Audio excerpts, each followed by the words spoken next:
السلام علیکم ورحمۃ اللہ وبرکاتہ۔ محترم ناظرین اکرام، آج ہم آپ حضرات کی خدمت میں حضرت آدم علیہ السلام کا دنیا میں تشریف لانے کے بارے میں کچھ بات عرض کرنے جا رہے ہیں۔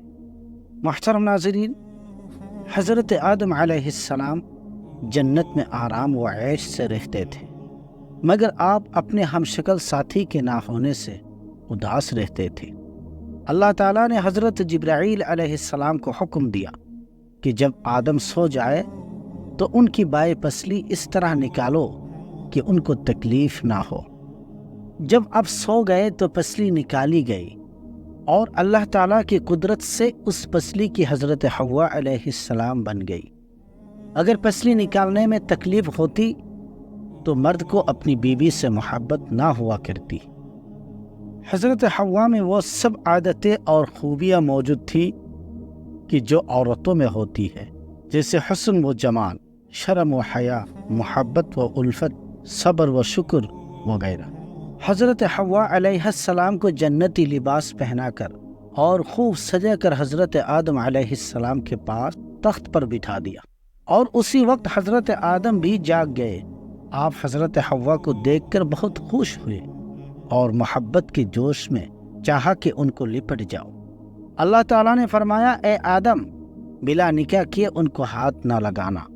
پھر آپ نے نکاح کے لیے عرض کی، اللہ تعالیٰ نے خطبہ پڑھا اور فرشتے گواہ ہوئے اور نکاح ہو گیا۔ حضرت آدم علیہ السلام نے اللہ کا ان الفاظ میں شکریہ ادا کیا، سبحان اللہ والحمد للہ ولا الہ الا اللہ واللہ اکبر ولا حول ولا قوت الا باللہ العلی العظیم۔ پھر اللہ تعالیٰ کا حکم ہوا، اے آدم، تم اور تمہاری بیوی حوا دونوں جنت میں آرام سے رہو اور جو چاہو کھاؤ پیو، مگر اس درخت کا پھل نہ کھائیو۔ اور سن لو، شیطان تمہارا کھلا دشمن ہے، تم بھی اس کو دشمن سمجھو، اس کی دھوکے میں نہ آئیو۔ آپ خوب آرام سے جنت میں رہنے لگے اور شیطان کی طرف سے بے فکر ہو گئے کہ وہ تو دنیا میں ہے، ہم جنت میں ہیں، یہاں نہیں آ سکتا۔ ادھر شیطان نے اس بات پر کمر باندھ رکھی تھی کہ آدم سے نافرمانی کرا کے ان کو بھی جنت سے نکلواؤ، اور اس نے جنت میں جانے کی تدبیر کی۔ شیطان اللہ کے 3 نام جانتا تھا، ان کو پڑھ کر آسمانوں کو طے کرتا ہوا جنت کے قریب بیٹھ گیا، اور پھر وہ نام پڑھنے شروع کیے۔ جنت کی دیوار پر مور بیٹھا تھا۔ اس نے پوچھا کہ تو کون ہے؟ شیطان نے کہا، فرشتہ ہوں اور جنت میں جانا چاہتا ہوں، اور جنت کے دروازے بند ہیں۔ اگر تو مجھے کسی طرح جنت میں لے جائے تو میں تجھے ایسا وظیفہ بتا دوں گا جس کے پڑھنے سے یہ 3 باتیں تجھے حاصل ہوگی۔ تو کبھی بوڑھا نہ ہوگا، ہمیشہ زندہ رہے گا، ہمیشہ جنت میں رہے گا۔ مور نے کہا کہ آدم کی وجہ سے کوئی جنت میں نہیں جا سکتا، اور مور نے یہ سب باتیں سانپ کو سنائی۔ سانپ نے لالچ میں آ کر جنت کی موری سے اپنا سر نکالا اور شیطان سے کہا کہ وہ وظیفہ مجھے بتا دے، تجھے جنت میں لے جاؤں گا۔ شیطان نے کہا، پہلے مجھے جنت میں پہنچا دے، پھر بتلاؤں گا۔ سانپ نے اپنا منہ کھولا اور شیطان چھٹ سے اس کے منہ میں گھس گیا اور جنت میں پہنچ گیا۔ مور سے اور سانپ سے پھر بات بھی نہ کی اور جنت میں ایک طرف بیٹھ کر رونے پیٹنے لگا۔ حضرت حوا نے پوچھا، تو کون ہے اور کیوں روتا ہے؟ کہا، فرشتہ سلام، تمہارے غم میں روتا ہوں، کیونکہ خدا نے تم دونوں کو ضرور ایک دن جنت سے نکالے گا، اور پھر تم مصیبت اور تکلیف میں پڑ جاؤ گے، اس لیے خدا نے تم کو اس درخت کا پھل کھانے سے منع کر دیا ہے۔ اور خدا کی قسم، میں تمہارا خیر خواہ ہوں اور ہمدردی سے کہتا ہوں، اگر تم نے یہ پھل کھا لیا تو ہمیشہ ہمیشہ جنت میں رہو گے، کبھی نکالے نہ جاؤ گے۔ حضرت حوا علیہ السلام کو اس کی رونے اور قسم کھانے سے یقین آ گیا کہ ایسا کون بے ایمان ہوگا جو خدا کی جھوٹی قسم کھائے۔ محترم ناظرین، مکر کار ہونا، جھوٹ بولنا، دھوکہ دینا، جھوٹی قسم کھانا، وعدہ خلافی کرنا، کینہ کھپٹ رکھنا، یعنی جب موقع ملے گا بدلہ لوں گا، اور دوسرے کو اجڑنا، اللہ تعالیٰ سے نہ ڈرنا، حکم نہ ماننا، ہر درمی اور ضد کرنا، یہ سب گناہ سب سے پہلے شیطان ہی نے کی۔ حضرت حوا شیطان کے مکر و فریب میں آ گئی اور درخت سے 3 پھل توڑے ایک آپ نے کھایا اور 2 حضرت آدم کے پاس لائے اور کہا کہ ایک پھل میں نے کھا لیا اور یہ 2 آپ کھا لے۔ آپ نے فرمایا کہ اللہ تعالیٰ نے اس کے کھانے سے منع فرمایا ہے۔ کہا یہ فرشتہ خدا کی قسم کھاتا ہے اور ہمارے غم میں روتا ہے، اس سے زیادہ غمخوار کون ہوگا؟